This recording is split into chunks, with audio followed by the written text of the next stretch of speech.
The Grow My Cleaning Company podcast helps owners of cleaning companies just like you to grow your company and yourself so you can make more money and finally get the time and money freedom that probably got you into this business.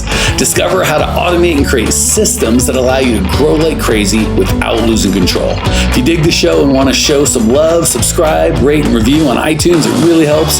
Enjoy the show. Hey, Cleaning Nation, Mike Campion here with some of the nicest people we've had in Cleaning Nation. This is Dan and Catherine Thaemerts. These guys have been around for a couple years. I know they've been on the podcast once before. I don't know if it's been twice. I know it's been once, but they just jumped to the next level. And I'm like, I think your story's gotten way better since the last time we talked. So I'm like, you should come back on again. And that's the entire and complete agenda for today. So that said, can you give us for those that didn't see and are too or hear or and are just too dang lazy to go back, can you just give us the 60-second kind of zero to where you're at now? Or do you remember when you were on the last podcast? It'd be super cool if you March. It was around March. Okay, so zero to kind of how it looked and felt then, and then we'll dive into what's happened next, because you have got some things going on that a lot of people in Cleaning Nation want to do, i.e. dual locations, having a location not where you live. So I want to get into that, but just give us a quick background on you guys to catch the newbies up, if you would. So back in March, our main question was we felt like we'd kind of tapped out on growth. You gave some good coaching there about mindset on that, and then just to make a decision. So April, we came up here to Montana to visit a friend. And real quick, just for context for everybody, we were recording this December. So when he's saying March, we're recording this December 2021. So 9 months ago, effectively. Go ahead. Yep. And we made a decision. We decided we were going to expand to Billings, Montana. By July, we'd moved up here, and we started our crappy version 1.0 of opening a new branch. And it was crappy because we ended up back in the field. Just a bunch of stuff we didn't want to have happen, but we did it and we're working our way out of it. We started running our Colorado branch as much remotely from our house without going into the field as much as possible almost immediately when we made that decision. So turning over things that we were doing to other people because we knew we weren't going to be able to do it. It forced us to do that stuff that you've wanted us to do from the beginning. So first of all, we'll even back it up before that, because I Dan and Catherine are some of the very few people I got to actually kind of invite into our program, which I don't get a lot, so I remember them. If I remember right, and please, if I tell a lie or say something that's incorrect, because it's been a couple of years, correct me. I don't want to misspeak. But Dan was driving truck. My impression, I still remember it, was Catherine, a hardworking mom who felt not quite like a single mom, but like, certainly Dan's out working his tail off. So he's out partying, driving truck ain't easy, but she's got these kids and there's money coming home, but she's like, I married my man and I'd like him and the paycheck's nice. Like we all get to eat, but that's that. And Dan probably felt, you think I love being out sleeping on freaking I want to be with my family as well. So they had what I would consider a good, but not great life. Like, I don't think you guys were starving. I don't think, and maybe I'm remembering bills were paid, but you're like, this isn't the life that we set out to create. And Dan said, forget it. I'm all in. I'm just going to go be with my wife. We're going to try this thing.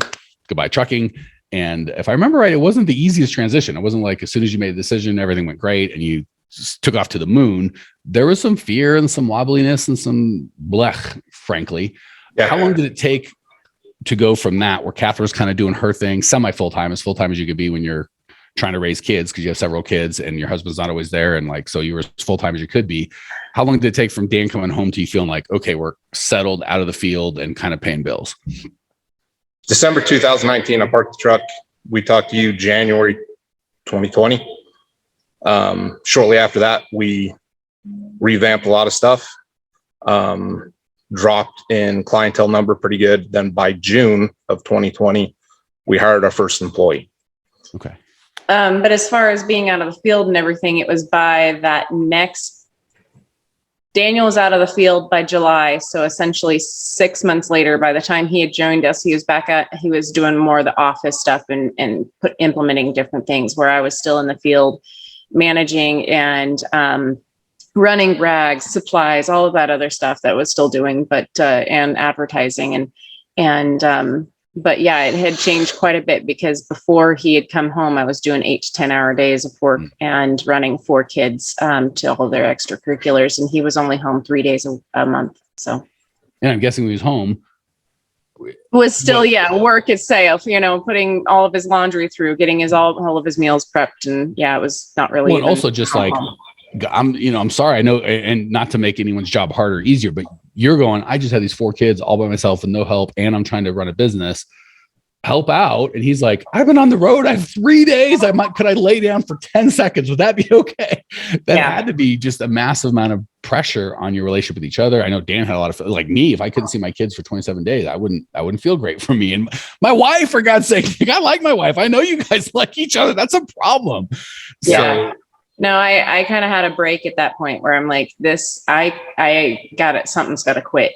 And at that moment, I was actually making more money than he was trucking. So, God had blessed us with a lady who had been cleaning for years and years, and they were moving out of the area, and she just dropped her entire clientele list with me. And I didn't have anywhere to put them, so. It was one of those kind of cool moments. And that kind of happened again this last summer when we were thinking about expanding. We thought about going up to Denver and all that other places, but God just had different plans for us. Things happened with our home that we were in. We just said, okay, we got to move anyways. We're going to move. So let me get clear. You moved from Colorado to Montana. Mm-hmm. Were you out of cleaning before you moved? And if so, for how long? I was out of cleaning probably for 3 months. Okay. We tried to practice as much as possible. Like, hey, we can't just keep coming in. We're not doing this. Let's hand this to somebody else. It forced us to break some bad habits of ours that we're very, very much, farming background. We work. We're not afraid of it. Someone calls in, we're like, okay, well, we're going to make it happen. Instead of having a real set plan of how to keep us from having to go in, it was always, we were plan B. So let's talk about that. Because what Catherine was saying of forces to break some bad habits, I'm dying to hear some of those bad habits and how you finally change. Because I'm sure other people have those habits and they're looking to change. And then also I want to encourage you guys out there listening, 6 months is on the long end, right? Not to make, Dan and Catherine feel bad, but the good news is I don't think you were lacking information, right? It's not like you're like, because we'd worked together. So it wasn't like, I'll teach you some of it, but not all of it. And they're like, come on, help, Mike, help. It was, and if I'm putting my stuff onto you. So if any of this is not true, feel free to go, that's not how it felt or looked at all, dude. It won't hurt my feelings a bit. But my guess, and from my outside looking in coaching perspective, you guys didn't need more information. You lacked the transformation, the beliefs of we can do this. We can be out of cleaning. Did you learn more, or did you what changed you? Why did it take 6 months? And where was that switch that made you go, got it? We're actually going to get out of cleaning forever. It's like you say, it's a lot of mindset. You can have all the information, but unless you're there's a fear element with some of that. I think, especially with folks that, bootstrap their companies from the ground up. Because they didn't just jump in and say, hey, I have this idea, and then create a team to implement it. They were the team. They were the idea creator. They were the team. They were doing the implementation of everything.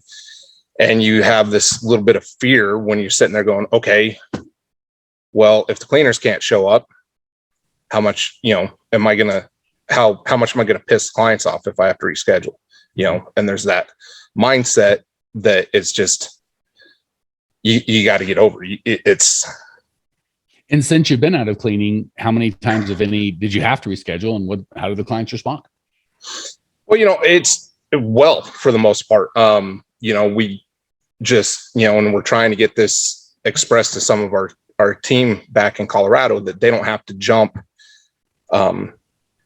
Every time there's an issue with scheduling, we can reschedule. They don't have to screw up their personal schedules to go out into the field and fill in for somebody.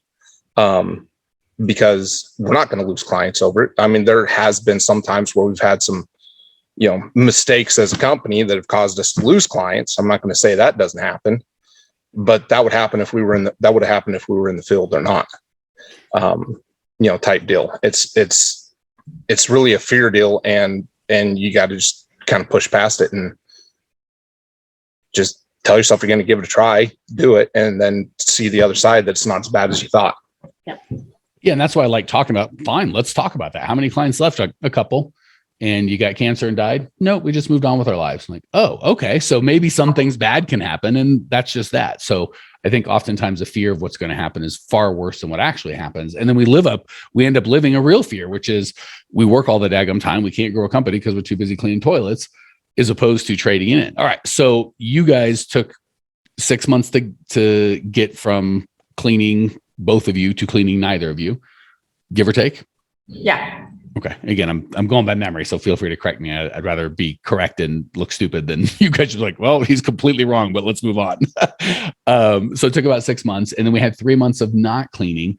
And the big thing I'm hearing Daniel say, and Catherine hasn't said anything different. So just fear of we're afraid the employees wouldn't be able to do it like we did. Someone wouldn't show up and the earth would catch on fire. Like, we just had all these weird fears. And when we went through them, stuff happened, and there's systems and processes you can have to have backup people. And, we want to plan for that. But let's say we don't have any of that. People just don't show up. Like, the nice thing is we're not brain surgeons, right? No one's going to die. It'll be fine. And then you moved and kept your business at your other place. How did that?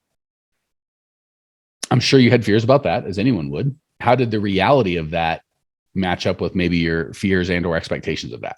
We didn't really have fears about it, honestly.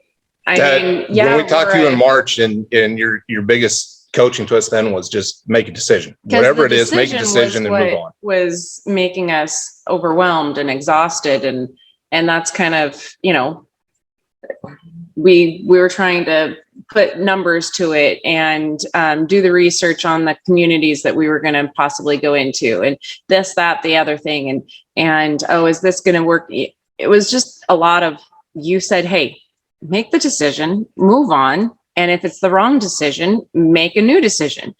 And we used that throughout the next probably 7-8 months of just like, okay, it was even to the like things of small things with the kids of like, okay, what are we taking with us? Because we had literally been in our house. And when I say farmhouse, 5 acres, shop, everything was like, we had kept everything for ages and ages, and 14 years. Yeah. Trying to go through stuff and getting them moved in out of the country into the city, into small living. Just was like, okay, make a decision. If it's the wrong decision, we'll have to figure it out later, and it was just the constant. And I remember dropping that same, thing with the employees and my friends. And they're like, how are you doing this? I'm like, just make a decision, move on, and go for it. And it's just like, that was our mantra for a long time. And then we got up here, and the advertising that we had normally been doing in Colorado was not the same as what was going to work here. And so we just continued to like hit our head against the wall, expecting that same thing to work over and over. And then realized, okay, yep, this isn't working, and reinvested with you guys in the next level, and kind of have started to get our mindset back on track with this new branch. So, but the first branch has been running, humming along, and we kept our income, even though we weren't in the field. We kept our, it was essentially moving to an entire new state, but keeping the business running was simple. It was almost easier because we weren't there. So let me encourage the listener. Well, encourage you guys personally, and then the listeners, I want you to get this. Notice what they didn't say was Mike gave me the right answer to every question we had the whole time. And because we knew he gave me the right answer, we could be confident. I gave him 0 answers. So what Catherine just said is we made a decision, and we knew that there's no right or wrong answer decision. There's this decision will get you this set of results, and that decision will get you that set of results. That's all. But, if we start putting a moral judgment, that was the wrong decision. And some decisions have moral consequences, but I don't think we're talking about that with you guys. God forbid. So you just said we did this, and it had this set of consequences. And then if we liked consequences, we moved on with our lives. If we didn't like consequences, we just made yet another decision that would have a different set of consequences. And it was an iterative process, as opposed to we put all this pressure, like if I screw this up, everything will be lost, right? Like, what we're packing, and what if, because you guys moved, so the smaller version that most of us can relate to is packing. I learned 20 years ago, once I had some money, I'm like, wait a second, there's whatever we don't pack, we'll just buy there. Like, I forgot, yeah, they have that there, whatever it is. Don't even finish sentence. Bathing suit, toothbrush, pair of shorts, whatever. Yeah, they got that there. It'll be fine. And I don't know how many things I bought there since I did that, but just the gift of it'll be fine. It'll all sort out. I'm going to make a decision. We're going to move forward. So I love that you guys just made the decision. And the funny thing is the fact that you made the decision, stood by the decision, had confidence in it, probably made those decisions feel right 80% of the time. And how you feel, how you experience the results of the decision is the decision, right? If we decided there's no right or wrong, another family might look at that and go, oh my gosh, 2 different locations, too, but that would be hell on earth. Okay. That's the way they would choose to experience that. So I just love the confidence. Second thing I want to ask you is, without getting too personal, is your first business paying all your bills? Yes. So effectively, let's be clear, you guys are retired. You don't have to, I mean, you're insane like me and you're like, oh, we've got to start another business, which is fine. Yeah, we got a little bit of that insanity going on. We got plans for yet other branches in the future, but essentially it was, if I could encourage anybody to step out on that, and if they got any inclination to want to run their company remotely, do it, because it is an amazing feeling when you've started, back where we started in the stuff that kind of our own personal background, colors that, of course, but just, I remember once we got up here and having things still humming along in Colorado, getting the work done, having the, receivables come in on the first of the month. It was an amazing feeling. And, that's something I would wish for everybody to get to, experience, because it's kind of freeing, and I don't have a real good way of explaining it. But I don't know. It was great. And so, yeah, there is some truth there that, we're paying our bills, yes, but we're not to the point that we want to have our lives and the lifestyles that we want. And so we're still going to keep growing and stuff, but we could have, if we wanted to just kind of hunker where we were at and or even leave that one running and touch it a few times a week, but at the same time just go and do something else. Yeah, we could have done that. So that's the point I want to make for you guys and for Cleaning Nation is, I have no ideas what your bills are. Don't matter. Let's just say it's $5,000 a month, because I think that's people can understand that number. So if your bills are $5,000 a month, and maybe they're more, maybe they're less, who cares? And by the way, there's only 2 ways to retire: make more money or have less bills. So if you can find a way to need $2,000 a month to live, and you can have $2,001 coming in for the rest of your life, you're retired. So if it was $5,000, you made $5,200 or whatever the case may be, you're retired. And I want you guys to get the distinction, because again, I think for me, it was $1 million. A lot of people, it's $1 million. And I've shared repeatedly, I don't even remember the first year I made $1 million, because I was so focused on the 2 million. And you don't get an award. Nothing happens where you're like, bing, that was it. You're just like moving along, and, because you don't have an exact, like it goes up slowly, and, it doesn't like, boom, you're nothing and you're at $1 million. So I do want, when you get to the point where you're like, wait a sec, we have a business that we can work 0 to 10 hours a week, depending on the week, and it will pay all of our bills indefinitely. That's a big deal. For me, that I would rather have a business if my bills are $5,000 a month that made me $5,000 a month, and I could do virtually or very little, less than 10 hours a week, many hours, no hours a week, or a couple hours a week. And it paid all my bills for the rest of my life. Obviously I shouldn't say forever, but indefinitely, right? There's no reason this would cease to exist. I'd rather have that than $1 million business that, maybe made $100,000 that I got to work at 40, 50 hours a week. Cause that, to me, that's risk, and that's scary, and that's whatever. And again, if you guys chose to say, you know what, we're just going to hang out with our kids, and that'll just be it for a month or a year, or until we get sick of it, God bless. Obviously you're insane. You're like, no, we've got to start 17 other businesses. But the magic is, you're like, this is before it was, so the year, because it sounds like it was December. You said you parked the truck December 2020. We're in December 2021. So 1 year from the reality that December 2019. So 2 years. Okay. So twice as long as we thought. But again, it wasn't like nothing for 23 and a half months, and then all of a sudden they're here, right? There was steady progress. But in the span of 2 years, I think y'all could have gone quicker, but 2 years is still fine. It went from Dan, and again, thanks for correcting me and continue to correct me, home 3 days a week, having to pay bills. 3 days a month. 3 days a month. My apologies. And again, if you can't see these guys, they're adorable. They love each other. Like, that would be painful for them. And again, you love your kids, and I'm sure kids are like, who's this big guy that comes in and, farts and eats 3 days a month that we see per, like, who's this guy? And I'm sure that broke Dan's heart. So we went from And Dan, being a farmer, like, hey, that's what I got to do, pay for my kids. That's what I'll do to pay for my kids. So the complete lack of control, right? I got to be wherever I'm told for 27 days, no quality of life. Catherine's miserable. And I'm assuming that was just paying bills. Not like, oh, we were rich at that point. We were banking 20 grand a month. Like I could see doing that for a year or two. If it's like, I only got to do it for 2 years and I'm retired. But it's like, no, we're just barely paying bills. So Catherine's working full time in a job she didn't love. Dan's working full time in a job he doesn't love. The kids are like, who are any of these people? Because they're all gone. We eat, but that's about it. 2 years later, same bills are getting paid. I'm guessing your bills are the same or more than they were before. But now it's zero hours a week. That's a big deal. That's like literally retirement. And your kids now go, you don't give that legacy of, and again, God bless farmers and hard work. I'm not knocking that, but your kids see there's a different reality. They go, oh my gosh, mom and dad, I don't have to be a mom. I don't have to be away from my family 27 days to feed them.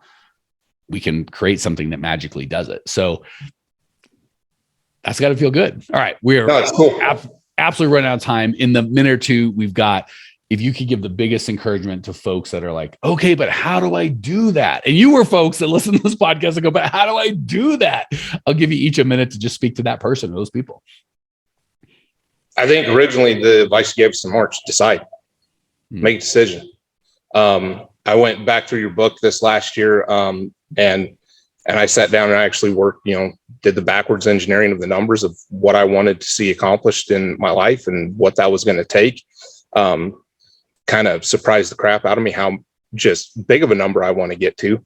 But that's because there are things in my life and experiences. It's really about experiences that I want to give my kids. And so then figure that out and then decide how you're going to do it.